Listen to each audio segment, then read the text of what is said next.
kapitulo 2, versikulo 10 sa katapusan nga bahin nga nagaingon. Gusto lang natin emphasize din katapusan nga bahin mag-insunan. Tinuod, mga kalisod ang atong masugaban, diin mga unang nga mga gipahayag nga mga pulong. Apan gusto lang natin emphasize, kini katapusan nga bahin nga nagaingon. Himua ang pagkamunungon kanako bisan pa sa kamatayon o hatagan ko ikaw sa pulong-pulong sa kinabuhi. Kini nga teksto mag-igsunan nagtudlo dili lang kaysa mga unang nga nag-alagad sa Ginoo. Dili lang atong makaraan nga nag-alagad sa Ginoo. Laking usab dining atong nga mga seminaryan nga dunay saan ang Ginoo. Nga kung ato lang ihatag ang ato na desisyon sa pagpagkamunungon sa pagsunod sa Ginoo, ang Diyos dunay saan nga maghatag sa purong-purong na dili ordinaryo. Purong-purong o mga ihatag na mga reward nga dili lang dumalayo at dili lang nga taon lang sa ato nga pagkinabuhi. Apan usa ka reward na ihatag sa Ginoo nga dili siya matapos, dili siya mundan, nga atong mapayuslan ngadto sa katuigan nga walay katapusan. Apan ang pangutana na kay sunan, unsaon man nato sa pagkahimo na maunungon sa Ginoo? Nanuman nakapangutana man kung anak na kay sunan, sumala sa obserbasyon base sa malaan nga kasulatan, sumala pag-igsunan sa pagtuon, ang ato nga rate sa pagkamunungon sa atong isig katao sa usa ka taon sa usa sa atong nga Ginoo, dili siya taas ang atong rating sumala sa obserbasyon na kaigsunan. Kaya kung imong tanaw ng maraming kasulatan gikan sa Old Testament na kaigsunan, grabe ilang ay nabi ang Ginoo, ilang nakita ang Diyos sa buwan kanila sa ilang pagbiyahe kauban ng Ginoo. Dili sila mainitan sila pagbiyahe tungkol kay pandungan sila sa Ginoo sa usa ka panganod nga gabon. Magnakaw sila dili masandor, magnakaw sila dili mainitan. Apan sa panahon sa Bible wala ginahanap flashlight kami haligi nga kalayo. Gimatagong sila dito sa dagat, ginatagan sila sa Ginoo sa tabanila maginanon. Apan mag-igsunan sa makadiyot mawala ang ilang pagkaunungon sa Ginoo o ilang pagkaunungon. Muna problema nato ang mga tao. Gamit ba ito pa sa observasyon? Usahay, lupikan kita sa nabatasan sa mga nanap kung atong ibutan diyan sa pulong na pagkaunungon. Mutuog sa hiling pag-igsunan. Usahay sa lantugan ng mga sugilanon ng mga balita. O sa pagpaymalukan nato nga kinilang mga ilong, ang mga ilong ng mag-igsunan. Grabe kayo na sila kaluyal sa ilang agal. Nga ilang ang loyalty mag-igsunan. Niabot sa pinakataas na porsyento kay sila dili makahimo sa pagtalikod sa ilang agal. Dito sa India, ang India mag-igsunan dili po sa kadatot na nasun, pero usa sila ka pinagdagan kay mga tao. Gani ang uban ng mga taga-India mag-igsunan niglusan sa atong nasod. Dili nakita negosyo, kinakita ng maayong negosyo sa ato. Kumpara po dito sa ilaan. Unang kailagan mga tao ito mga Bombay. O kaya na maligya ng mga tao ng tagas ay mga inom. Unya ang maligig ay mga mata ng mga gwapo kayo, mga gwapa, pero ito mo lang sila. Gitawag na mga Bombay sa ito. Mga India na sila mag-igsunan. O hindi na nalinapin din sa tuwa. O ayaw ilang pagpalinapin. Dito, ito na sumilanan dito sa India. Pero na yung saga po, alam dito, nalilingkit sila yung mga datot kayo. Kamus na silang kaintan. Doon na sila yung saga kong anak na babae. Ang anak sa babae, hindi na nila si Tanya.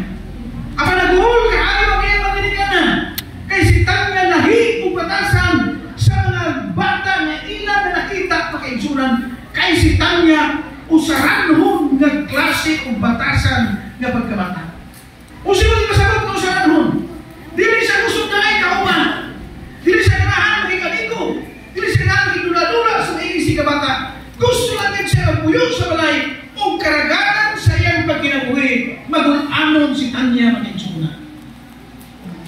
restore ang ilang mga ginikanan, bisan sa ilang kakabos, eh gusto nila na malipay, makita nila ng bata malipay. Ang mga ginikanan na makita nila ng anak na masulupon, masakitan o masubok sa sila, kaya gusto nila ng ilang anak makita na malipay kung maurasan ang iyang bugtong na anak.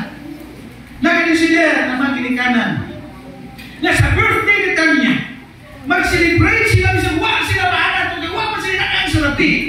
Apa ni alang selebrasyon makiksulan, way insakto din nga kaon.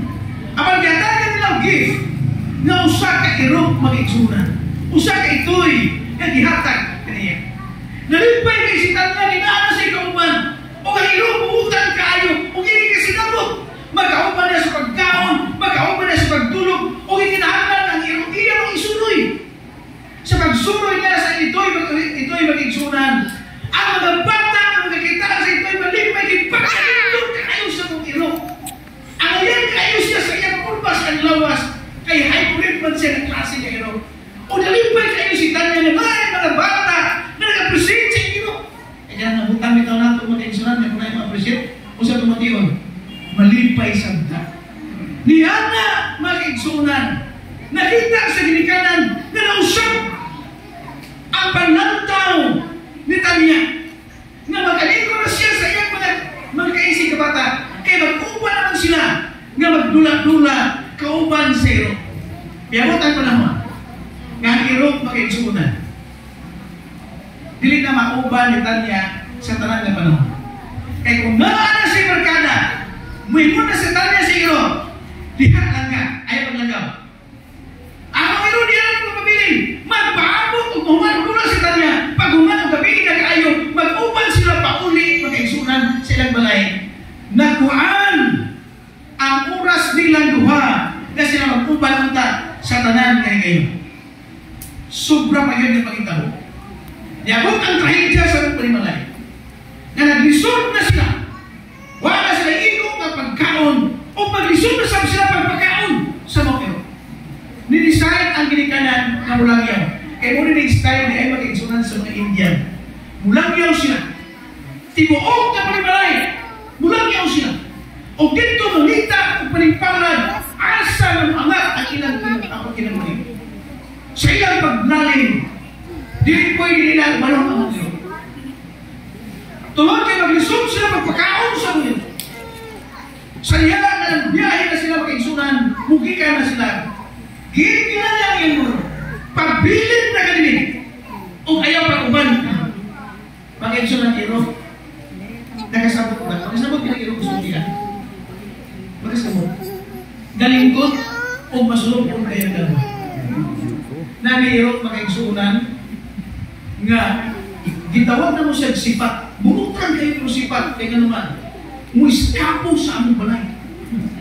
Una ako muiskapo siya. Amigo naman niya tanang tao. Unya hinatag pa yun. Unya mahalon pa yun kay Nero. Kaya itong bundil ni trainer. Dagan kay maibog. Unya miska pa bisay kung siya na mong ali ang kural. Mukagkan kung asa din siya. Kanang mga wild ang bungkanon. Basta gusto siya mong gawas. Unya kung masakta na mong gawas. Kasama na mong maayo. Ano siya munalan. Magpaupuy-apuy lang yun. Maglingkod, ligid magtingin. O niya, hindi ko magtakanan niya. Mula ka magkumagaysunan. Musunod. Magpupuy-puy lang yun. Dito na maghigda sa katungon. O niya, magsabot ko magaysunan. Gusto siya katensyon. So, ay lang ingon nga. Simon man. Simon, ka. Muna yan, ayun. Muna yan. Mugatos ni mo. Kahibalo ang iro sa ato ng aksyon o sa atong sinuntian. Kaya may taas sila makiksunan o kining kapasidad sa pagsabot o sa pag-interpret kung unsa ang atong aksyon o sa atong sinuntian.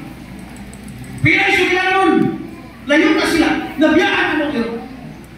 Niabot ang panahon na sila makiksunan, nagabaton sila kung igo-igo gyud kaayo nga pagpanginabuhi.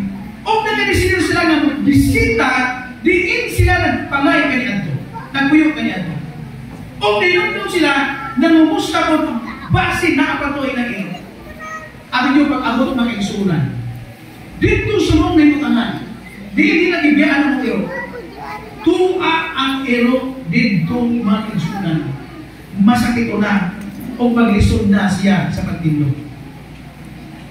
Sa iya nakita ang mga iro o si Tanya pwedeng lipaya kayo, pero nakita ni Tanya ang igsunan nga ang iro na pagbahay nga nung ibiyaan ng kunin apan sa lihan na nakita siya ni Tanya ang iro na matay. Minuon ang silingan o biingon dahil abilin mo ini mga iro sukat sa pagbiyak niyo mauni ang himong headquarters. Mulakaw siya kay malita sa pagkaon. Apan mabalik siya rin mong lugar kaya nagpaabot din. Muna ang pagkaulungon sa mga aman-aman ka na itong nataw. Usahay malubigan kita sa natasan sa iro. Ilabi na dihan sa natag sa pagkaulungon. Kaya sa ay panahon na kita nalimot sa Ginoo. May panahon na kita mawala sa paglagad sa Ginoo. O dili nato may numan ang atong Ginoo. Apan karon sa ato na Ginoo taga ninyo ang igsunan. Unsa man ang masikreto nga atong himuon aron na makabaton kita ug usa ka maunlungon sa atong mga. Kung mayroon kong sikreto makaigsunan, dili ingon nga itong gingon na una sa uban ngayon isulti kay sikreto man. Apan usan kini ka mga pamaagi na nagtuo ko na kung ato ni siya masunod pagkaigsunan mo contribute kini nga kita ano'y lig-on na pagtuo pagsalig sa atong Ginoo. Kami sa pag-unsa ni kamo sa itong kinabuhi magpabilin ta na mag-alagad diha sa Ginoo. So dahil pagkaigsunan diba si pagkuranta karon. Number 1, remember God's faithfulness in the past. Hinumdumi ang pagkabagilon-anon sa Ginoo sa miagi na nimo sa imong kinabuhi. Sugilan mo na akong mag-igsunan. Matag mo sa kanatong ano na tagsa-tagsa ka masugilanon sa atong kinabuhi. Na kung atong balikon sa maglantaw ang atong kinabuhi mag-igsunan, makainong kita na grabe ang pag-ampi o pag-giya sa Ginoo nga dihin ka na ako. Nga niabot ako ni ini nga kahintan. Abang taliwala sa mga panahon nga ako nagbiya sa Ginoo. Abang ang Ginoo nag-aabla ka na ako. Paingon ni ini nga pagtuo nga dili gayon. Ang masaman mo kaysunan. Dili mo undang nga pagtuo bisan sa katapusan sa atong pagkinabuhi. Sa ako lang mag-igsunan. Ako balik ko paglantaw, grabe na iungang grabe kaya Ginoo. Sa diha ang akong bisis na kanak sa ikaduhi ngayon. Ako rin mag-igsunan alang sa iyo sa tulong na ito kung tamang bata. Pero ang kinamagulanan ng maintenance na kuha mag-igsunan noon kay murag nakainom, nagdakot ng Genesis. O yan, nakainom siya ng antibiotic. After pila ka man, 6 months, tingnan mo yung development. Naantod yun na, nakuha din siya, tungkol ang itong maong ito. Sa ikaduha na anak pag-igsunan, na yung doktor na nagatiman, pero dili siya umigay ni. Akan mo pira siya mag-igsunan, kung saan ba siya ka, medical doctor. O yan, sa dihan na nagkonsulta na ni, siya naman pa-anak. Sa diyan mag-igsunan na niabot ng termino ng anak na siya.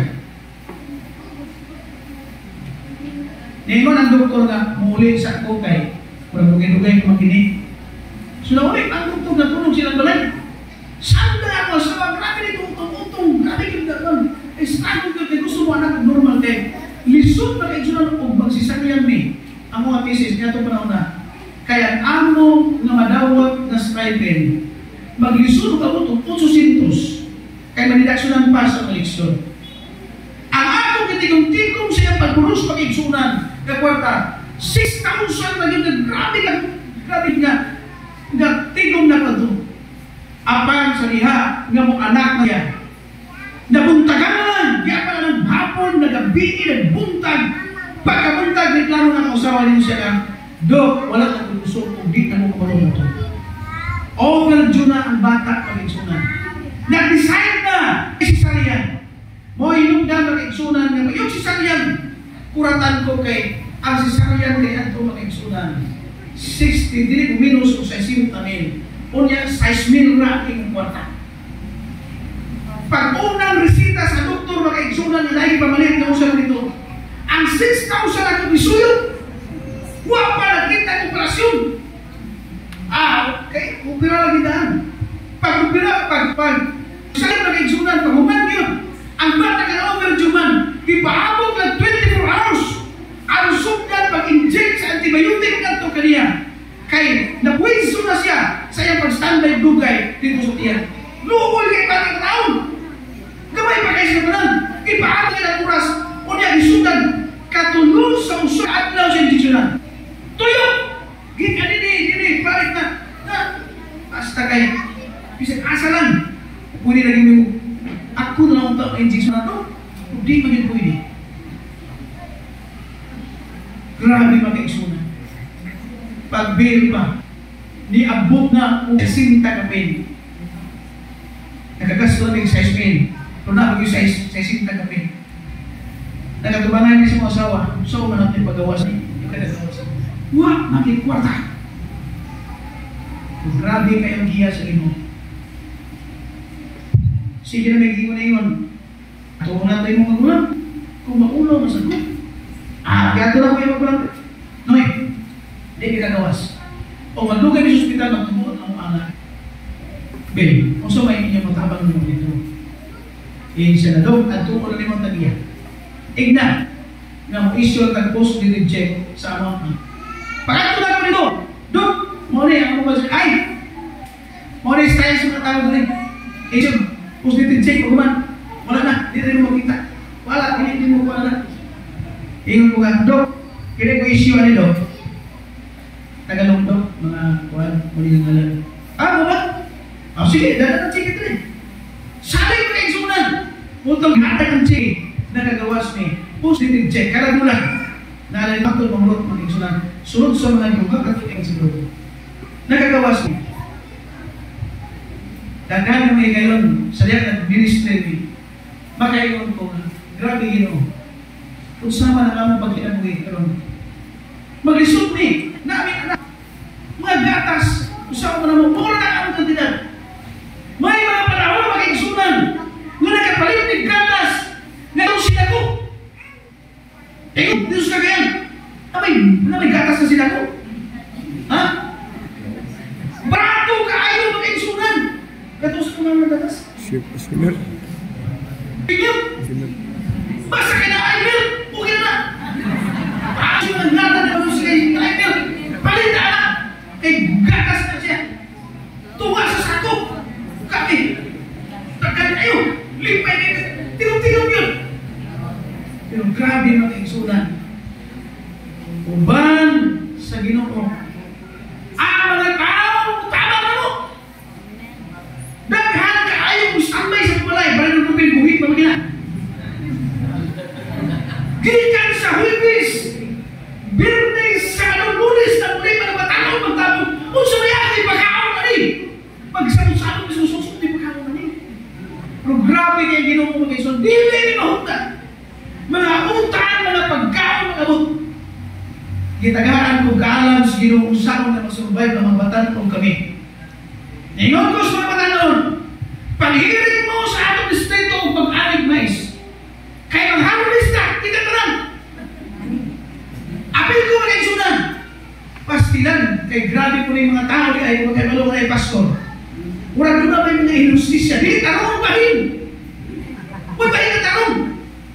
Kay halos nito na, o ganay yung harvest pastor, gaya mo kamay na. Tarong mo na nga. Wala din na magpahinay. Mga ilang pinalaga mo, kung na kalimang mag-uuli ni pauli. Kay sobra kayo mag-expect na ako na madala ng mga pagkaroon. Dili mi uwak yun mi sukad na nagutman ng igsunan. Hinumduman natin. Kung unsa ang pagkatunan sa Ginoo sa atong milabay na magatulihan. Nagduo ko mag-igsunan sa atong Ginoo dahil nahi ang atong sugilanon. Ang atong matrace kung giyon sa kita magatiban sa Ginoo hangtod ninitan na uli atong siya niya. Ano siyang tulagan? Na may panahon sa itong kinabuhi na makaingon na dili na masumpa ng problema. dili na masulban. Ang atong estado sa atong pagkakitaw, dili na masulban. Nahikot na kita maayo, nahikot na tayo kung maayo sa sirkunstansya sa akong kinabuhi. Apan gibad-bad kini sa Ginoo. Kung ang kamatuon niya na ikaw ang unsa ikaw karon. Remember God's faithfulness in the past. Ikaduha man igsunan.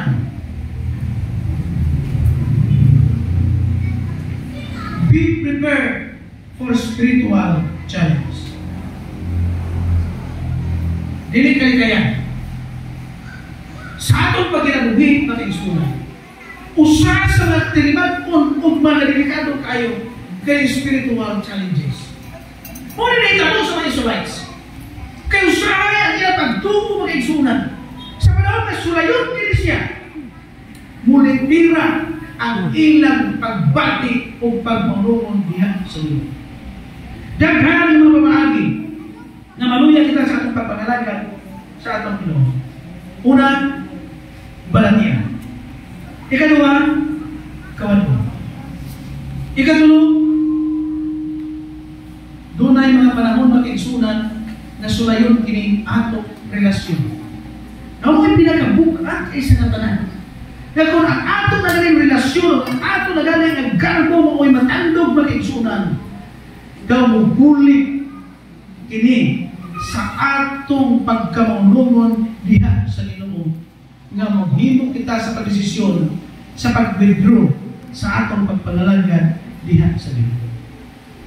May laghan ngayon sa atong pagministeryo mag-igsunan nga makaingon ko, dili na kung tama. Dili na kung pwedeng mapadayo. Sa una ginamo nga pag-encounter, grabe nga mga insulto. Makaingon yun, ani rin mga pastor. Dili man mo ani kung kinaiyan. Dili man may ganahan, ani maminaw, ani nga mga sinumpian. Kanan mingon ka, inon ka, pagbisita. So, nga naman ang opisina nga, padala naman practice lang. Ako bigan. Kuya, ganahan ang mga sa sarili. Mo servisyo rin pinili. Kaya sinungan may sa opisina. Bahala kung di ko ganahan. Apan mo servisyo may ninyo. Tungod ang alam sa Ginoo, kung tungod kay doon na may madawat na binulan sa opisina. Doon ay mga panahon na grabe ka mag-insulto, na magka-desisyon ka mag-insunan na pumundan na sa ministro. Magka-desisyon ko mamundan na sa ministro. Kapag nagtanaw ko sa mga bata, yatong panahon na, ako kinahula 7 years old, ako kinahula 1 year old. Ngayon po ang grabe, Ginoo, kung padayon pagkakuan. Kapag grabe mag-insunan, spiritual challenge sa itong kinabuhi. Bisan pag-unsay may taro sa atong kinabuhi pag-insunan. Dili tayo biyas magpangalagan sa Ginoo. Kay mauran na ang atong pukunan. Nga atong madawat ang purong-purong sa kinabuhi dayon. Wala lain na mamaani. Na kita dili biyas magpangalagan sa Ginoo. Kaya ang Diyos nagsaad ka nato. Nga siya maghahatag ka nato sa purong-purong sa kinabuhi. May magkanaghan na panahon na kita maluyas magpangalagan. Ang atong iapos, Ginoo kita mahimong malikon nga bisan sa mga pagsumay na mabot sa atong kinabuhi. Dili kita mawinlo sa pagpangalagan sa Ginoo. Alam sa atong mga seminaryan. Dapat ang duha-duha makita sa kamaturan tungkol kay bago pa nato na nalunggan. Apan sugin lang ito kamo. Mula na yung nain na kamaturan. Bisan sa inyong pagtuon, kamo mismo na katuon ng dalwas Biblia, wala yung nain na kamaturan na ano pagpapakita sa upang mga grupo, kinakalakan sa Ginoo, o maryuso mga pundok. Gawas natin ato na tunan kanon kay usara ang kamaturan. Gitawag siya the Word of God. Nga ng Word ba na pagkataghanin ng mga libra na atong nabasa. Tungod kay usara ang kamaturan. Muna nagpahimo the Word of God. Ang ako ni padasig sa tanan. Gagkaroon sa nagatambong kauban sa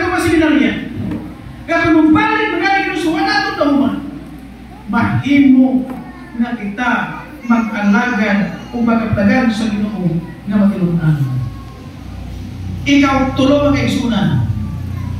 Stay faithful despite of uncertainty. Magpabilin tayo na matulungan sa Ginoo bisag wa ta may manukon kanus ang balik ang Ginoo. Karon na kaigsunan sa Amerika, usa sa katagaan o usa ka pagtutudanan may tulog sa adunay kagawasan sa magsimba, religious liberty. Usa sa ato na membro sa iglesia, igulang sa iglesia, si Dr. Carson, usa ka dentista. Mo'y bago karon nga gi-appoint ni Donald Trump nga mao ang mahimong ng religious liberty.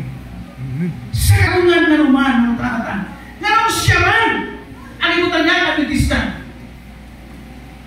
Kaya ginatagan kitang panahon sa Amerika. Nga makahimo sa pag-penetrate, sa pagpahimalo sa kabaguran, mitras na ba ang atong kalaguan, na maghatag ka na itong permiso, na kita makahimo sa pagwali, kaya mo abot ang panahon na wala na kita'y kagawasan sa paghatag ng mensahe ng puso. Matinala ka naghanan, nga naman ang dentista na ikutan na, na may mahimong sekretary sa religious liberty. Si Carlson, usa na dentista. Tungod kay doon na nagpahibig na katanungan, uban sa pagtabang sa Ginoo. Nga karon ang termino, mo full swing ta sa pagpahibalo sa Amerika. Kaya Amerika mo sentro kay sunan sa kining gitawag o lugar diin dito makamutang ang pagsugod unya sa gitawag national sa Ginoo. Kaya ang mensahe karon nilungkot na sa ato karon sa puso makita sa magbuwali. Dahil mga nasod karon na minus kay na magbuwali. May panahon na karon nag-i-attack sa atong mga Pilipino pastor ng Thailand. Katong Thailand for Christ. Nagantag mga pastor na natin dito nagbuwali ng Israel. Kaya doon ay nabutismuhan, katusan ka mga Thai na may dapat sa Santos Kabutismo. Karon usap nga gusto atong yan po sa Ginoo. Kailangan na pagkatil, gahikan sa Southwestern Philippine Union Conference, na umanto sa Sri Lanka, ang magwali, kaya dito sa Sri Lanka, karaghanan nila nito, nagtuong ang iyang Diyos, katong mga manok, katong mga hayop, apat ato ang usaktiv, na mga kut siguro mga isang mga 20 ang sa mga pastors, na mga ato nito sa mga mga. Ato silang yampol mga isunan, kaya sila matulog dito sa mga mensahe. Mga isunan, bisan pa, mawag kami ng kanusang balik. Ang mga talayan, ang mabahita mo, sumala sa isulti sa malang kasulatan, nagsunod nga naghita mo, sumala sa isaysay sa malang kasulatan. O buhay po siya kanila, na nagkura, apan itabo sa sunod kayo in order tungod kay ang Diyos na nagsunod ni ano na ikalatuburan. Ikaw pa na mag-igsunan na may sikreto na kita magpabiling sa Ginoo mo ni focus on eternal goal. Ang ato mag-focus mag-igsunan mo ang langit. Wala kang lain pa mag-focus kaya kalimutan. Daghan kaayo mo mag-divert sa atong pagpangalagan, bisa ang atong pagpanapaho, bisa ang atong negosyo, nagka-divert ang attention diya sa Ginoo. Apan magpabiling lang ta ng atong focus langit yun mga Panginoon. Usahay sa atong kawalan po, mapulihan ang atong pagsalig sa Ginoo ngadto sa salapi. Apan, focus on eternal goal. Mga kaigsunan, nagtuot ko, nagiling upat ang nasikreto. Mo giling ang magtabang ka na. Dili ka hindi mo mag-iinod na kita na ipapulong sino. Kaya ato man yung desisyon. Apan kiling upat ang may yung instrumento ka na dili tabalino sa iyo sa mga Yung kinahanglan na kaigsunan na kita marandam sa spiritual challenges sa atong kinabuhi. Kapili ta maluya, bisan sa mga discouragement, bisan sa circumstansya, magpabilin kita ng hipon ng alagad sa Ginoo o magpabilin ta bisan pagwa ang ulo kung kanusta mo ang atong Ginoo. Kung labaw sa tanan, focus lang ka sa gitawag eternal goal. Mga kaigsunan, nihinihatan na pipilaban sa Lord kanato na musaan sa ilong ng Ginoo, mahimo ako kapag maunungon kayo hangtod sa katapusan lutlo sa tuloy. Paniwag ko kaigsunan, tinitong uban ka na. Ato itong giyan diya sa iyo. E wala tayo kahong sa mga kalinon. May mga panahon na kita maluya. Bisa nato mabubuhat. Bisa nato mga leaders maluya sa magpangalagan diha sa iyo. Apan ato itong kanya sa ilong atong kinabuhi. Awan sa atong mga bago o minisisyon sa magdawat sa atos kabutismo. Ato itong kanya atong kinabuhi ka sa iyo. Awan ni atong wala pa na kalisahin. Nagduwa-duwa pa sa magdawat sa iyo. Atong iapo sa iyo ang Diyos magandabang ka na ito. Kaya na kita'y kusog sa magdesisyon sa magpanganagan sa iyo. Kaya dili na madugay ang panahon ng kaigsunan. Dili na maayo magpumidya sa itong pagpangalagan sa iyo. Kaya realidad na mapunta mo sa atong katalimutan. Dili na takot na kaigsunan. Ato itong yan atong kinabuhi niya sa iyo. Wala po tayo. Ginoong Diyos. Salamat sa mga butang na iyong ipinundong na nito. Pasayong alam ni Ginoong. Daghan kayo ni ngayon sa mga kinabuhi na ikaw na iubos na ni ka. Tungod sa among pagka-masupilo. Tungod sa among pagka-makasasama. Apan Ginoo, salamat na imo kami gitudloan. Imo kami di pinunduman. Nga bisan pag-unsay may tabo sa kalibutan. Bisan pag-unsay may tabo sa among kinabuhi. Mahimo kami maunungon inat kanila. Hangtod sa kapsabudlo sa among kinabuhi. Apan Ginoo, dili na mo ni mahimo. Tungkol kay usab ang yawa. Mahita usab siya kung napapaagi ang kami magluya sa among pagtulya kanimo. Apan Ginoo, gabihin kami sa imong balak ng Espiritu. Silyuhin kami Ginoo sa imong balak ng Espiritu. Ang madili kami mailog sa kaaway. Nga kami magpabiling nga matinud-anon biya kanimo. Kaya nagtuo kami na sa iyong saan hindi ka magbaga. Ano na silong niya itong mga tao na wawalagan kanimo. O ikaw naghahatag o ganti sa mga tao na maunawon kanimo hangtod sa katapusan mundo sa among kinabuhi. Kung sa kinabuhi ikaw tubo, nagamit ko kanimo. Isulatan ang mga ngalan sa masakong sa kinabuhi. Ang mahimong kinigatimmaan na kaniimo na nga lalaki o babae. Sa siguro na kanimo kamaton sa tinoon ng kaluwasan. Bisan pa man na ano na yung makatalagman na mabot sa among kinabuhi. Salamat Ginoo, may ikaw nagapangga ka naman. Amo na ka na patutan. E kung among palikod sa paglantaw ang among kinabuhi, ikaw nagkakay ka na mo. Ikaw magagdiya ka na mo. Nga kami naabot ni ini ang kahimutan. Aron lamang magasaksi sa panalangin na pinupilong ni mong ihatag sa matang usapan. Salamat Ginoo sa pagpaminaw ni mo sa mga pagkapo. Ang itugyan din sa ibutol mong anak na mo sa Inyong Jesus.